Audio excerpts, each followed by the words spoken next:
Yo creo que la verdadera política es cuando uno es capaz de interpretar y representar el sentir, las angustias, el dolor, el sufrimiento, los anhelos, pero también las alegrías y las oportunidades de la gente. No de los que lo acompañan a uno solamente a ser elegido, sino de quienes uno representa, que son todos. Carlos Julio González Villa, Partido Cambio Radical. Qué pregunta tan difícil, ¿no? Una frase que lo define uno como persona. Básicamente un ser humano con un inmenso compromiso con la vida, con mi vida y con la vida de quienes forman parte de nuestra vida.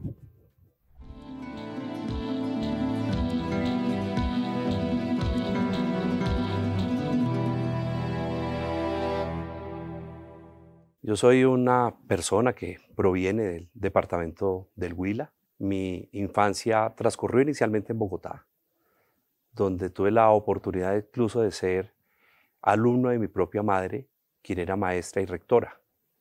Posteriormente regresamos al departamento del Huila, de donde es mi familia paterna y materna, al centro, un hermoso municipio que se llama Garzón, en donde estudié primero en el colegio, en ese momento nacional, Simón Bolívar, un colegio con una larga tradición educativa, cultural, histórica. Y posteriormente finalicé mis estudios secundarios en el Seminario Conciliar La Inmaculada, que también queda en esta que es la capital diocesana del Huila, que es Garzón. Esos fueron mis primeros años. Fue crecer en un ambiente de afecto, una familia con 5 hermanos, padres educadores, el abogado, en un entorno de lectura, en un entorno de estímulo por la curiosidad, por el desarrollo de la creatividad, el deporte, donde se incentivó mucho la vida en familia y la unión familiar. Y además, un municipio cargado de espiritualidad, como lo es Garzón, de cultura y adicionalmente de lo que es formarse en un municipio pequeño, con amigos, con libertad, con la cicla, con los paseos al río, con todo lo que significaba su entorno, que nos permitió criarnos de una manera libre y de una manera muy significativamente muy feliz. Una familia maravillosa, una familia con 4 hijos, una familia con una esposa comprensiva y dedicada. Entre otras cosas, cuando gobernamos y tuve la oportunidad de estar en el Huila, trabajó el Librotón y mostró esa huella humana fortaleciendo la educación de los niños más humildes. Eso hizo mi esposa, de los niños más humildes de nuestro departamento y de las escuelas más lejanas y de esa ruralidad profunda olvidada. A eso se dedicó. 4 hijos que son maravillosos, que son seres humanos especiales cada uno. Y mi rato libre siempre ha estado pues, en la academia, que es donde he enseñado. Mi rato libre es la academia. Ya estoy organizándome para regresar en los próximos días nuevamente a la academia, a enseñar, que es lo que me gusta. Estoy escribiendo un libro en este momento, que lo empecé a escribir en la pandemia, aspiro a terminarlo en este año, que está relacionado precisamente con salud mental y tiene que ver con todo lo que son los cuidados críticos en salud mental, la prevención y los primeros auxilios psicológicos. Estoy en ese terreno. Adicionalmente, pues me dedico a la lectura, hago algo de deporte, no mucho, leo mucho y trato de descansar en familia y hacemos de las rutinas familiares la rutina de la vida, o sea, compartimos mucho, conversamos mucho, estamos mucho juntos y también con los amigos que aprecio. O sea que lo mío básicamente es una vida muy tranquila, fuera de este escenario, muy familiar y muy de trabajo, sobre todo en lo intelectual, porque valoro mucho conocer y aprender todos los días.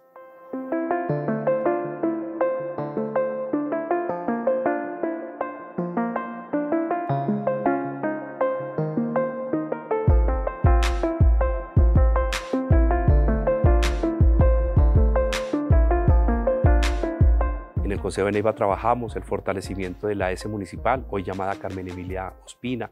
Le dimos forma a un sistema de atención preventivo en salud y asistencial de carácter, digámoslo, exitoso en la capital del departamento del Huila. Trabajamos la política de prevención de la farmacodependencia. Por mi profesión es un tema con el que he tenido inmensa sensibilidad. La creación de la política pública de juventud en la época, la creación de la Casa del Habitante de la Calle. Empezamos a trabajar política pública para mujeres embarazadas, con embarazos no deseados y con dificultades enormes de receptividad por parte de sus familias. O sea, se creó una política pública, sobre todo en el área del comportamiento humano. Y producto de ello, pues los neivanos consideraron que valía la pena que continuara este ejercicio profesional que siempre estaba vinculado con la academia, porque era profesor universitario, y con mi consultorio en la práctica profesional independiente, también asesorando colegios, instituciones educativas y otras. Y pasé a la Asamblea del Departamento del Huila, donde nuevamente hicimos un extraordinario trabajo, así es reconocido, en materia de salud y educación, que son las dos líneas mías, desarrollo humano. Fortalecimos el Hospital Universitario Hernando Mocaleano, lo convertimos en hospital universitario. De la mano del gobernador de la época se tomaron las decisiones de llevar la primera unidad oncológica para el tratamiento del cáncer del sur del país. Fortalecimos los hospitales públicos, ampliamos la Universidad Sur Colombiana, que es el alma mater nuestra, para tener las subsedes de Garzón, Pitalito y La Plata. Trabajamos el sistema de formación permanente de docentes, hicimos un trabajo muy interesante con psicoorientadores.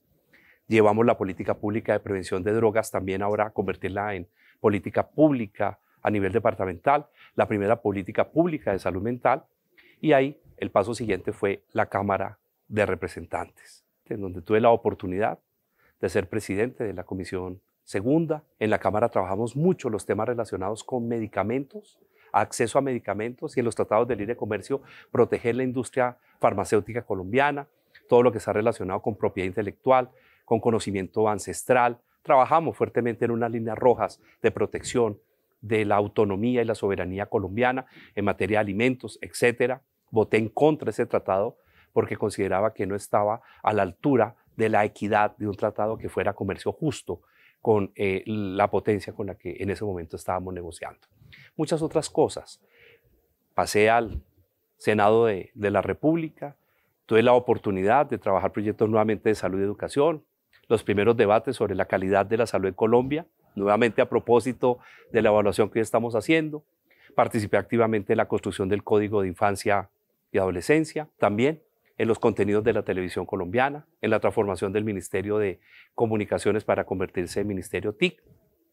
Creamos la figura del veedor de la televisión, que no ha sido muy útil ni práctico como desearíamos, ni ha tenido el impacto que pensamos iba a tener.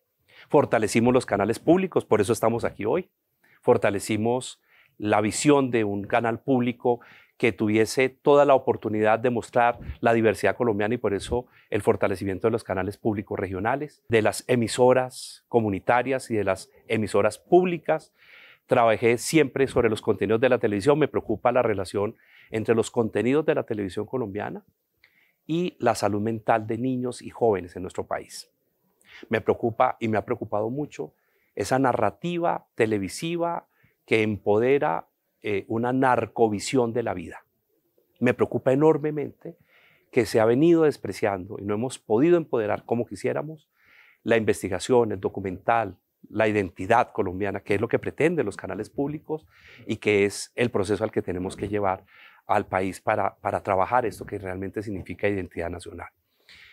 En el Senado de la República hice un trabajo que fue reconocido, fui reconocido por el Departamento de Estado de los Estados Unidos por nuestra producción legislativa, y estuve precisamente en el International Leadership para representar a Colombia y el Parlamento colombiano. Posteriormente, ya un tiempo después, regresé a la academia y en el año 2016 fue elegido gobernador de mi departamento, el departamento del Huila, entre el año 2016 y 2019, y ahora nuevamente regreso a esta que siempre ha sido mi casa, el Congreso de la República.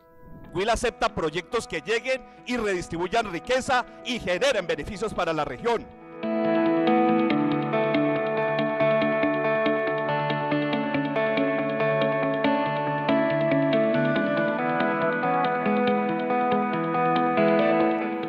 Es un sueño cumplido. Yo me acuerdo que el momento más feliz en mi vida política, bueno, dos momentos felices, de pronto más.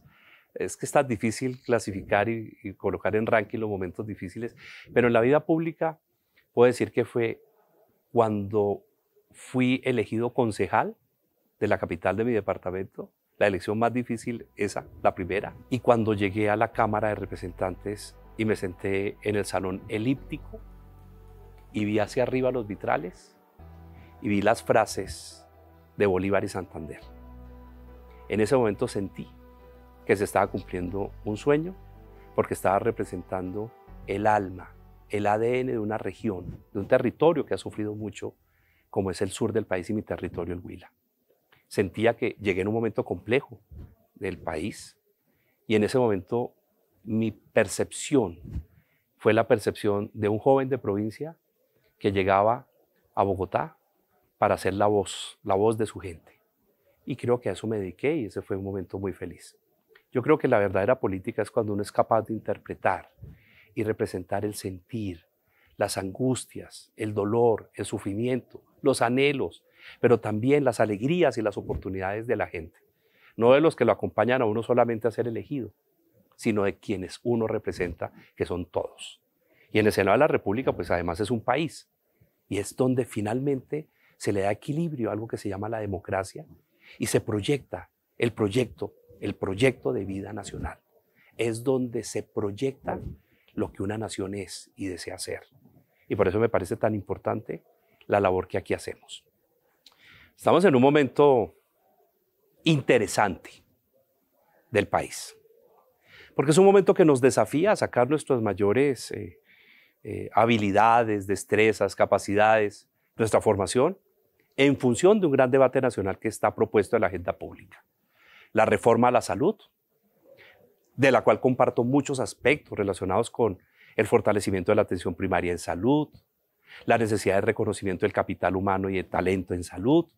Comparto la necesidad de combatir la corrupción que se ha presentado en el sistema, de controlar las EPS, pero también nosotros como Partido Cambio Radical hemos presentado una propuesta de ley que modula, que es financiable, que está proyectada en el tiempo, que es equilibrada y que va de acuerdo con las experiencias y enseñanzas de la Ley 100 y de 50 años de un modelo de salud como el que hemos tenido, más los 30 específicamente de la Ley 100. Entonces recoge debilidades y fortalezas y yo creo que le apunta a lo que hay que apuntarle, por eso nuestro proyecto de ley lo considero un proyecto muy equilibrado y un proyecto que verdaderamente le da al punto que es el centro, que es la atención y el bienestar, la salud de los colombianos. El centro es el paciente. Estamos en medio de la reforma laboral, empezamos e iniciaremos pronto la pensional. Estamos terminando de discutir el Plan Nacional de Desarrollo. Ahí hemos logrado hacer aportes valiosos, importantes, una visión que podemos compartir sobre un país más equitativo, más justo, en donde las regiones se equilibran con los centros de poder. Así que estamos en un momento interesante, complejo, un poco polarizado. A veces el argumento no es discutido, la dialéctica se pierde y la oportunidad de escuchar al otro con respeto dentro de la diferencia, que es lo fundamental. A eso es a lo que espero contribuir, a una discusión que tenga, digamos, la altura de una discusión en donde el centro son los colombianos, es el país, es nuestra historia, es nuestro presente y es nuestro futuro. Son nuestros hijos también los que están de por medio en esta gran discusión nacional. Así que encuentro un Congreso con las reformas más ambiciosas de los últimos años y en donde creo que la concentración nuestra tiene que estar al servicio de darle al país lo que el país necesita y lo que el país merece. Es una discusión muy interesante, pero que va a requerir de todos nosotros sensatez, inteligencia, creatividad, carácter, determinación, pero también sentido histórico y ético con nuestra nación. La economía popular, sin duda alguna, debe y puede ser fortalecida con acciones prácticas y concretas. Ahora le corresponderá al Gobierno Nacional que lo que dejamos plasmado en el Plan de Desarrollo lo implemente, organice y articule para que las diferentes instancias del Estado puedan aplicar la política pública que aquí quedó definida y a desarrollarse.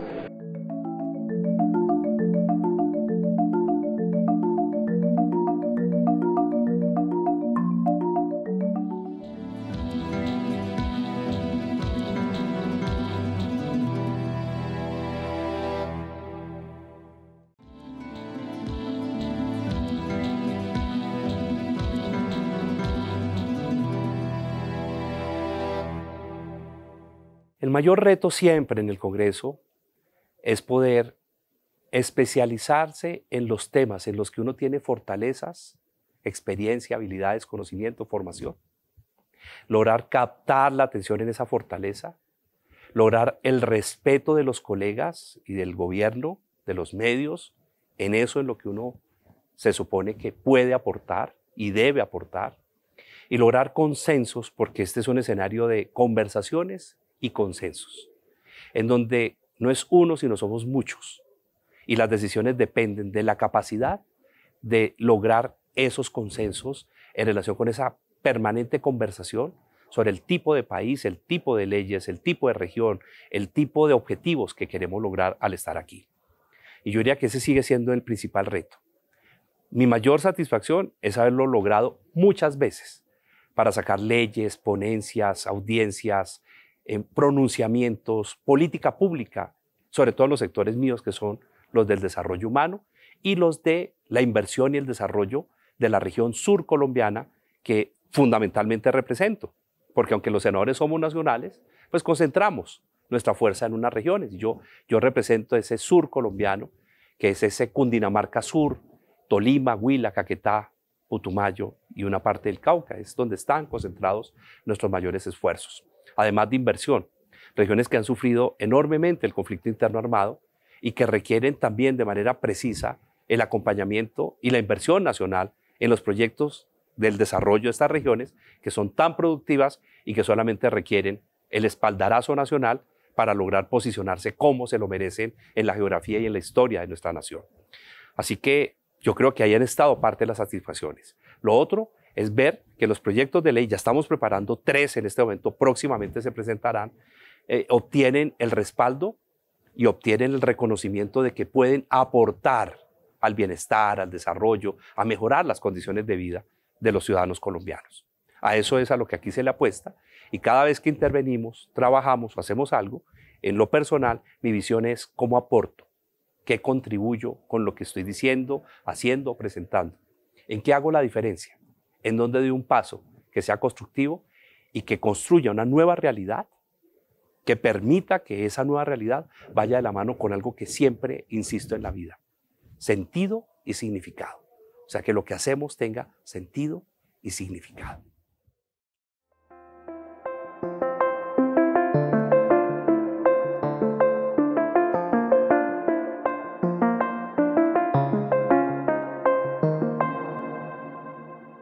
Cada día a la vez, cada día a la vez. Mi sueño, dentro de los sueños cumplibles, fue el de gobernar mi departamento, que es el mayor privilegio que puede tener alguien. Ahora nuevamente nos dan la confianza y regresamos al Congreso a representar no solo mi departamento, sino representar el sur colombiano y el país, porque me votaron en todo el país. Tenemos una meta y es cumplir cabalmente. Yo espero que quienes votaron por mí se sientan orgullosos y digan, ese es el senador por el que yo voté. Esa persona que propone, que dice, que hace, que presenta, que discute de esta manera, que argumenta y que ayuda a que esto tenga el nivel que debe tener, es el senador que yo acompañé, que yo voté. O sea, yo quiero que mi gente, quienes me acompañaron y de donde yo provengo, se sientan orgullosos de que estoy acá. Quiero que sientan que hay aquí alguien que lo está haciendo con todo el compromiso, la dedicación y lo más importante, que lo está haciendo con toda la responsabilidad que esto merece. Yo creo que no hay una mayor opción de privilegio que ser escogido por alguien que va a la urna y vota por alguien para que lo interprete. Y quiero seguir interpretando ese sentimiento de ese día electoral, de esas propuestas y de esta historia de vida. Así que quiero hacerlo muy bien. Ya miraremos en el camino qué opciones van surgiendo. Siempre me ha llamado la atención también el Ejecutivo desde el punto de vista de salud y educación. Creo que hay mucho por hacer. Una educación del siglo XVIII que seguimos impartiendo en el siglo XXI. Una educación enclaustrada, una educación que no motiva en general, que no está seduciendo, que no está persuadiendo construcción de proyecto de vida. Unos indicadores durísimos de farmacodependencia en jóvenes, embarazos tempranos en adolescentes no deseados, de suicidio, de depresión infantojuvenil, de bullying escolar. Esto nos está mostrando la necesidad de una profunda reflexión sobre la educación colombiana y lo que significa una educación en el siglo XXI. O sea, la educación nuestra nació en la etapa industrial del siglo XVIII a finales.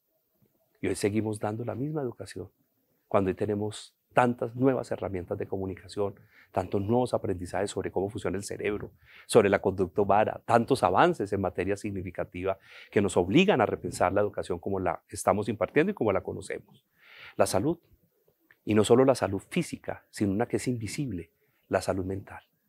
Esa salud que después de la pandemia mostró su verdadero rostro y que acompaña a tantas personas con tantas dificultades para levantarse de la cama, para tener fuerzas para luchar, tantos padres angustiados por el futuro de sus hijos, la amenaza de las drogas, los problemas relacionados con la sexualidad de los adolescentes, con una sociedad que está profundamente involucrada con el tener, con el hacer, pero no con el ser.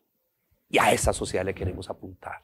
Yo creo profundamente que si no somos capaces de intervenir el modelo de desarrollo humano desde una profunda reflexión nacional y tomar las decisiones oportunas que aún hoy estamos a tiempo de tomar, estamos perdiendo tiempo valioso para conquistar los espacios de la esperanza humana en una sociedad que hoy parece muy desorientada.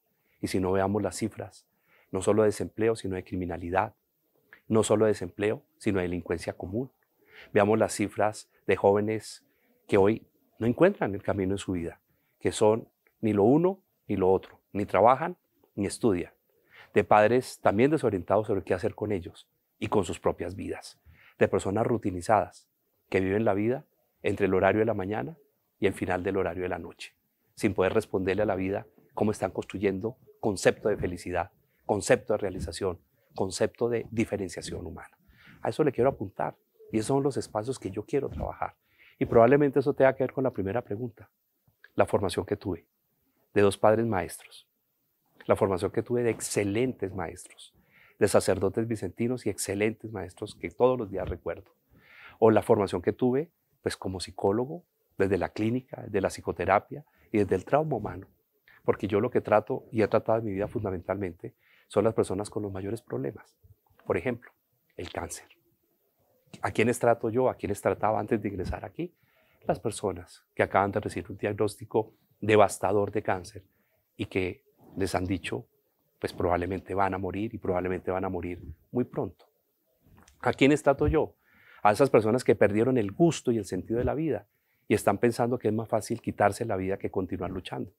¿A quiénes he tratado yo? A aquellos que han sido y aquellas que han sido violadas, a aquellos que han tenido traumas complejos en sus vidas, a aquellos que han perdido sus hijos, porque perder un hijo es muy difícil, a aquellos que han sentido que la vida se les vino encima, que la vida es muy dura y muy difícil. Entonces por eso digo, volvámosla más fácil y como sociedad demos las herramientas para crecer, demos las herramientas para construir proyecto de vida. Y estas leyes nuestras, muchas de ellas inhanes, innecesarias, inútiles, convirtámoslas más en una experiencia de vida, en esto que el COVID nos enseñó y no aprendimos, que la vida es corta y que la existencia realmente vale la pena ser vivida, no por lo corta, sino por lo intensa que puede ser. Vivimos un momento muy especial, como lo he mencionado, un momento retador y desafiante.